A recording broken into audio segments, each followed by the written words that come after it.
Welcome to Jurassic Park. Good morning all.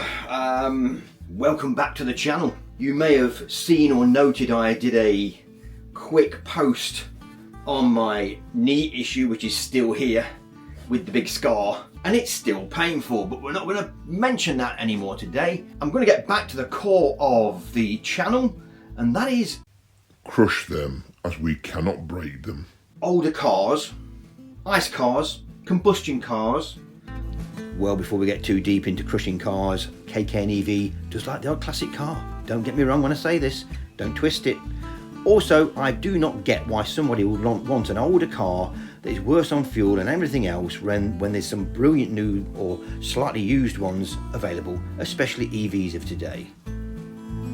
Please remember, I am a man of a certain age.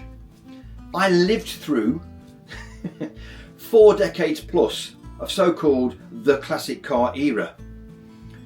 So when a young lad at 19, 20, even 30 years of age, young, starts driving an oldish Volvo or an old Ford and says these are better than modern cars, these are far better than new cars, well, you ain't lived, pal.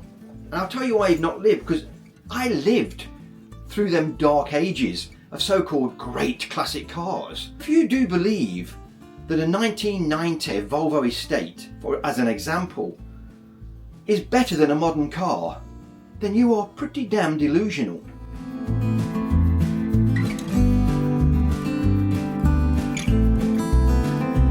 We all have his favourites, you know, looking back, and I'm not going to dwell too much on nostalgia because I ain't a big lover of it.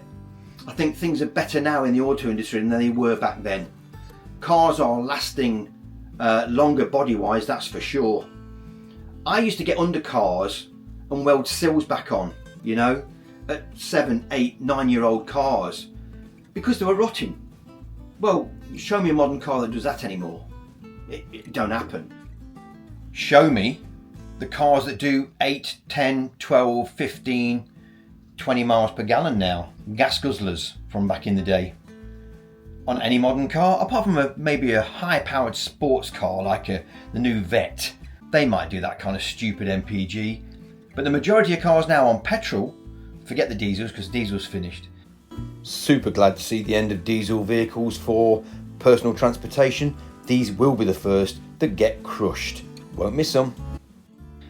The majority of new cars on petrol now are good for 35, 45 to the gallon for a small to average family car. So that's got to be better too. Also, new cars are far better when it comes to pollution emissions. Far lower than anything from say 1990, 1980, 1970 and beyond. Because let's face it, the older the car, normally the more it will pollute. Period. Especially when you look back at old V8s and V6s and all the rest of it. Steering.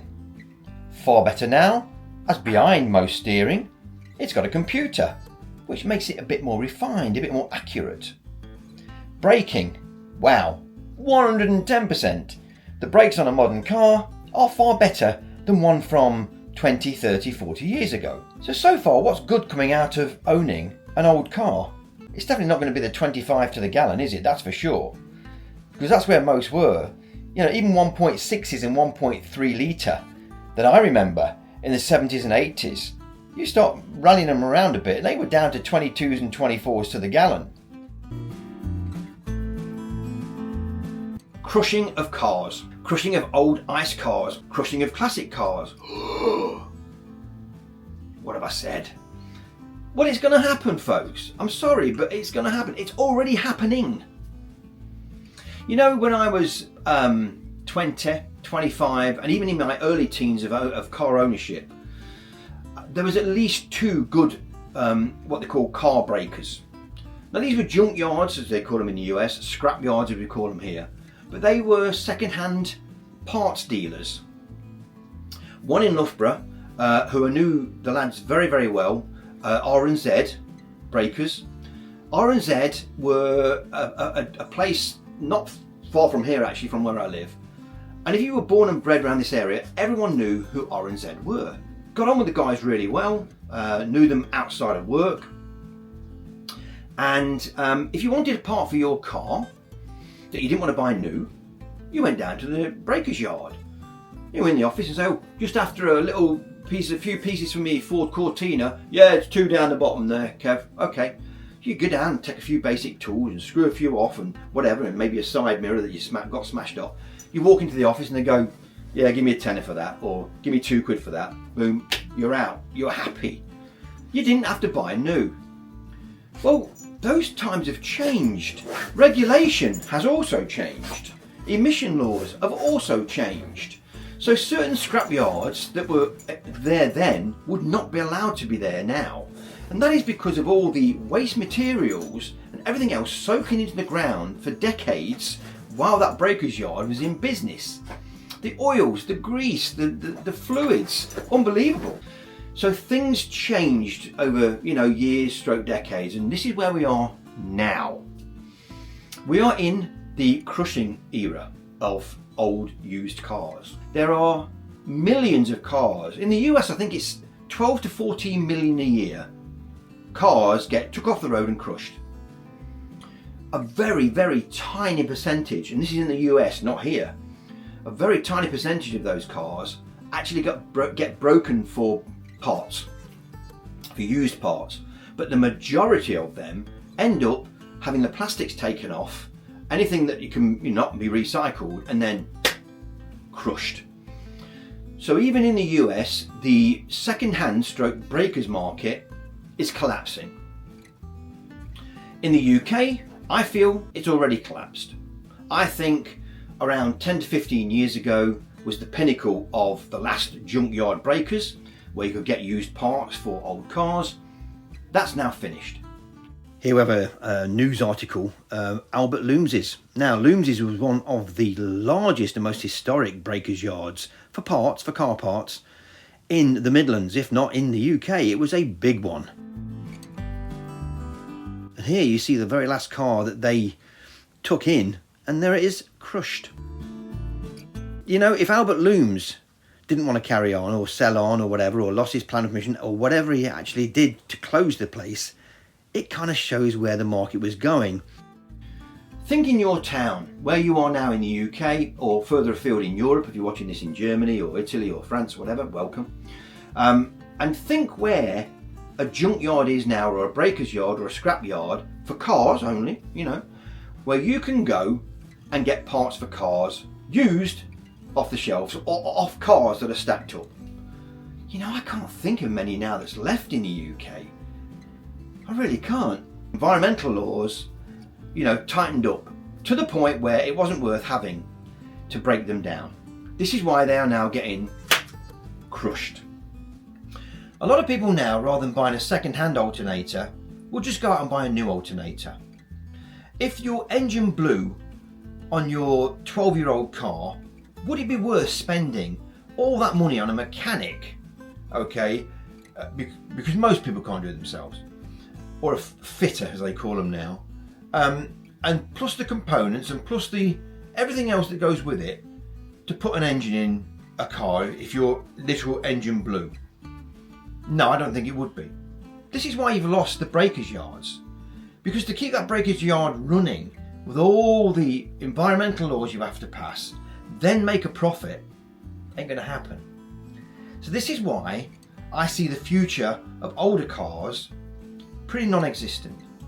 That backup of finding that auto part that you need, i.e. that right-hand wing mirror or a right-hand door handle, they're just not made anymore. Even Ford and Vauxhall and all the legacy owners are not making parts anymore for old cars. So it's very, very difficult to get a part now, especially a body part, like a front wing or even interior mirror, new from a dealer that's more than around 4, 5, 6 years old. Now there is some aftermarket parts, but again, mainly from China, mainly for the more common vehicle. But even China now is coming away from older car parts. They know where the money is, they know where the profits are, and it ain't in old cars anymore. This is a massive problem you've got with old cars, and this is why I say that the future will not be keeping an old car on the road, especially when that EV transition happens, because you'll have less customer bases for them, values will drop tremendously, and fuel costs are going to go through the roof, and running costs of that so-called older car are going to go through the roof in comparison to a modern EV with 70% less parts, far less servicing, and everything else that goes with it. You won't need breakers yards, and this is why already they're getting crushed instead of broke down for parts. You know, open your eyes, folks. It's a very, very decreasing marketplace. So yes, I'm afraid that the classic car, or the older car before they become real classics, okay, when they get to like 40 years of age in beautiful condition, because that's, to me, is basically what a classic is. I don't know how you're going to keep them on the road. I really don't. I really don't. And your insurance companies are going to ask a fortune for these cars, knowing, literally, you know, scrap it and crush it if you have even a small accident, because you ain't going to get that front wing, you ain't going to get that rear bumper. I do believe this is the start of things to come.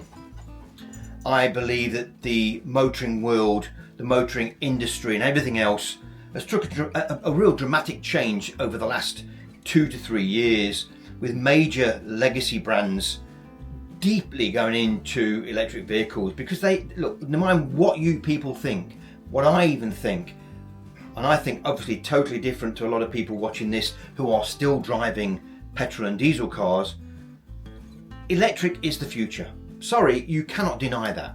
So because of that, everything around that scenario and statement has to change. It is impossible to continue the way we have been for the last 10, 20, 30, 40 years. And when you bought a car, say 20 years ago, and you thought, oh, I'll do that up and I'll renovate it, I got it. I did it myself.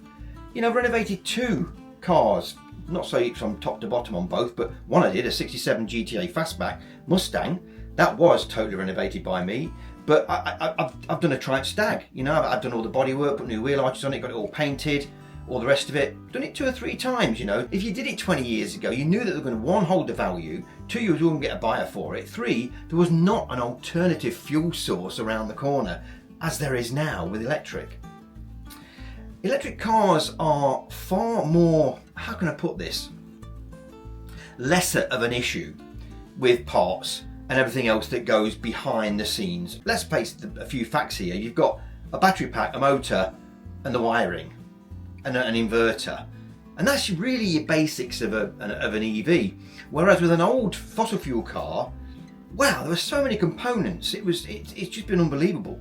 And I think that mindset as well that we've got to get away from is that the old motoring way of doing things and the old values are not there anymore. And if they are at the moment, they're not going to be there in 5 to 10 years time. And if you've got this lovely like classic that owes you 30 grand sitting in a garage somewhere now, I'm sorry, but in 10 years time, when most folk are looking at coming away from them and going into EVs and other fuel sources, your classic is going to be decreasing in value all the time. And if you're starting to do one now, okay, from an old barn find that's rotting away, it's been sitting there for 15 years, you know, the doors are all rotten at the bottom, it needs completely redoing, engine coming out and the rest of it, you could spend 25k doing that car up, or maybe 15k, and all your own labour time, okay? I mean, why would you bother now? I got it 20 years ago because the market was there, we didn't know any different, now we do. And I think that mindset of folk has got to change, and it will. And some people are going to get hurt by this. You know, some people who make a living out of fossil fuel classic cars, wow, I wouldn't like to be in that business at this particular time with the downward trend heading towards full electric.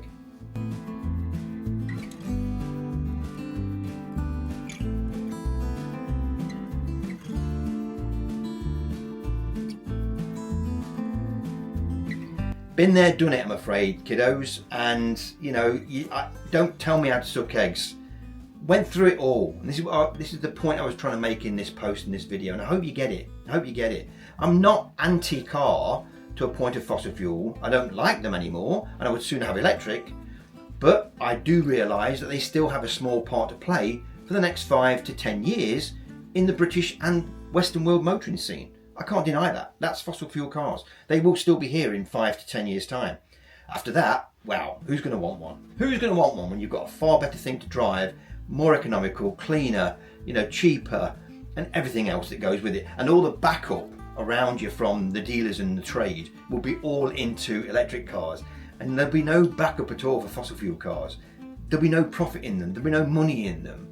So, yeah, it's a sad story for some.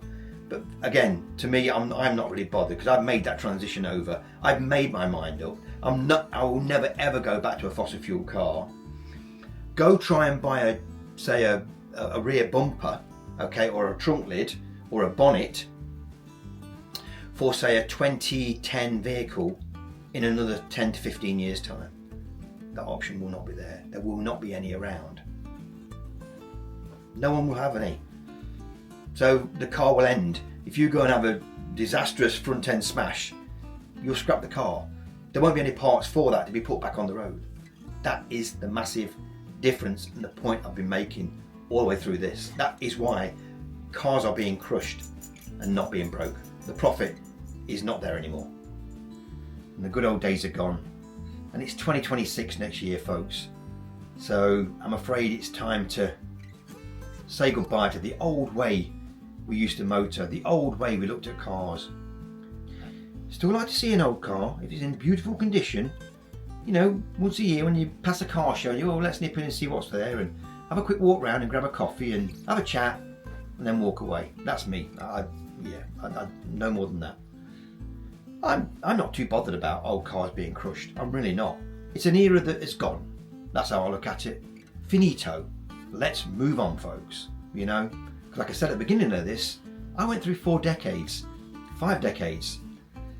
and the cars that I can remember, there was only a small handful.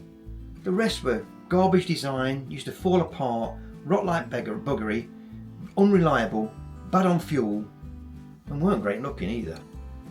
So this is why I'm not into nostalgia on cars anymore, I don't think. Don't get me wrong, I do like the old early Mustangs still, and I've had plenty of Mustangs. But outside of that, no, not really. Now, an old car, if you've got one there, get it EV converted. That's a different thing. But I won't mention that today. Anyway, I'm finishing this. I'm out of here. Thanks for watching. Hope you got something out of it. If you're an old car lover, sorry, I just disagree with you. So we will have to meet 50-50 and halfway. Goodbye. Look after yourself. Subscribe. Bye.